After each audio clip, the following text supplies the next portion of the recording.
ത്രിയേക ദൈവത്തിൻ്റെ വന്യ തിരുനാമത്തിന് മഹത്വമുണ്ടാകട്ടെ. ഞാൻ കുഞ്ഞമ്മ അലക്സ്. ഇന്ന് മാലാഖമാരെ പറ്റി അല്പം പഠിക്കാം. സകലത്തിൻ്റെയും സൃഷ്ടാവായ ദൈവത്തിൻ്റെ ആദ്യ സൃഷ്ടിയായ സ്വർഗജീവികളാണ് മാലാഖമാർ അഥവാ ദൈവദൂതന്മാർ. അദൃശ്യ ലോകത്തിലെ അത്ഭുത ജീവികളാണ്. ദൈവത്തിൻ്റെ സേവകാത്മാക്കളാണിവർ.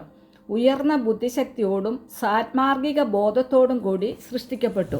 ശരീരം ഇല്ലാത്ത ആത്മീയ ജീവികളാണ് മാലാഖമാർ. വിശുദ്ധ ബൈബിളിൽ ആദിയോടന്തം നിറഞ്ഞു നിൽക്കുന്ന കഥാപാത്രങ്ങളാണ് മാലാഖമാർ. ദൈവവചനത്തിൽ അവർക്ക് വളരെ പ്രധാനപ്പെട്ട ദൗത്യങ്ങളും പദവികളും നൽകിയിട്ടുണ്ട്. ദൈവത്തെ ആരാധിക്കുവാനും അവൻ്റെ ആജ്ഞകൾ മാത്രം അനുസരിക്കാനും നിയുക്തരാണ് മാലാഖമാർ. ഭൗമികർ അല്ലാത്തതിനാൽ അശരീരികൾ ആണ്. സ്വർഗീയ സൈന്യമായി ദൈവമഹത്വത്തിൻ്റെ നിത്യകീർത്തനങ്ങൾ ആലപിച്ചുകൊണ്ട് ദൈവസന്നിധിയിൽ നിലകൊള്ളുന്നു. രാപകൽ വിശ്രമം കൂടാതെ ദൈവത്തെ ആരാധിക്കുകയും സേവിക്കുകയും ചെയ്യുക എന്നതാണ് ഇവരുടെ പ്രഥമ ദൗത്യം. പല ഗണങ്ങളായി നിന്നുകൊണ്ട് മാലാഖമാർ ദൈവത്തെ സ്തുതിക്കുന്നു. യഹോവ തൻ്റെ സിംഹാസനത്തിൽ ഇരിക്കുന്നതും സ്വർഗീയ സൈന്യം ഒക്കെയും അവൻ്റെ അടുക്കൽ വലത്തും ഇടത്തും നിൽക്കുന്നതും ഞാൻ കണ്ടു. 1 രാജാക്കന്മാർ 22-ാം അധ്യായം 19-ാം വാക്യം. സ്വർഗമെന്നത് സർവമഹത്വത്തിൻ്റെയും നിത്യതയുടെയും സൗഭാഗ്യത്തിൻ്റെയും ഇടമാണ്. ഈ മഹത്വത്തിൻ്റെ സിംഹാസനത്തിൽ ദൈവം വാഴുന്നു. നിത്യസ്തുതിക്ക് അർഹനായ ദൈവത്തിൻ്റെ ആജ്ഞാനുവർത്തികളായി മാലാഖമാർ നിലകൊള്ളുന്നു.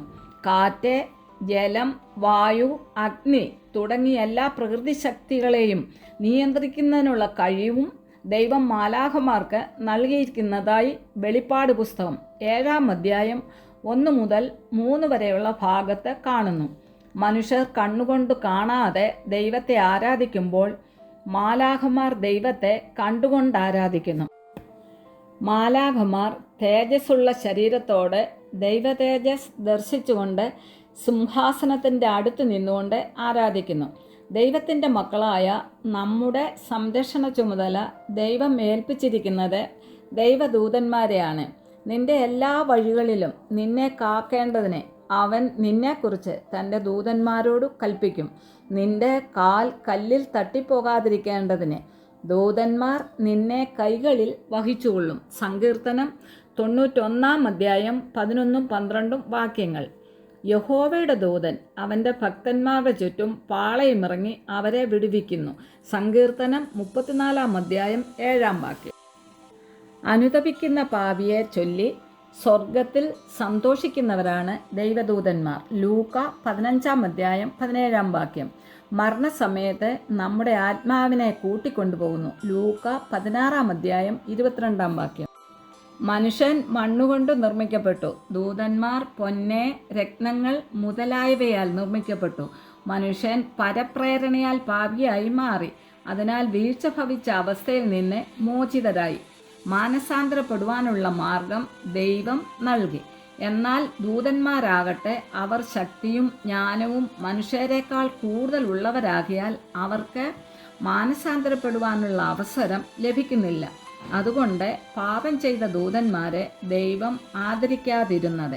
2 പത്രോസ് 2-ാം അധ്യായം 4-ാം വാക്യം. ചില മാലാഖമാർ സ്വയം നിഗളിച്ച് പാപികളായി മാറി. മനുഷ്യർക്ക് ജനന മരണമുണ്ട്, മാലാഖമാർക്ക് ജനന മരണം ഇല്ല. മാലാഖമാർ 2 ഗണങ്ങൾ ഉണ്ട്. വിശുദ്ധ ഗണങ്ങളായ ദൈവദൂതന്മാരും ശപിക്കപ്പെട്ട ദുഷ്ടശക്തികളായ സാത്താന്യ ദൂതന്മാരും. വീണുപോയ ദൂതന്മാരെ സാത്താൻ, ഭൂതം, ദുരാത്മാക്കൾ, അശുദ്ധാത്മാക്കൾ എന്നും വിളിക്കുന്നു. ദൈവവചനത്തിൽ നിന്നും ദൈവജ്ഞാനം പ്രാപിപ്പാൻ, ദൈവത്തിൻ്റെ കൃപ ലഭിപ്പാൻ പ്രാർത്ഥിച്ചുകൊണ്ട് നിർത്തുന്നു. ശേഷം പിന്നാലെ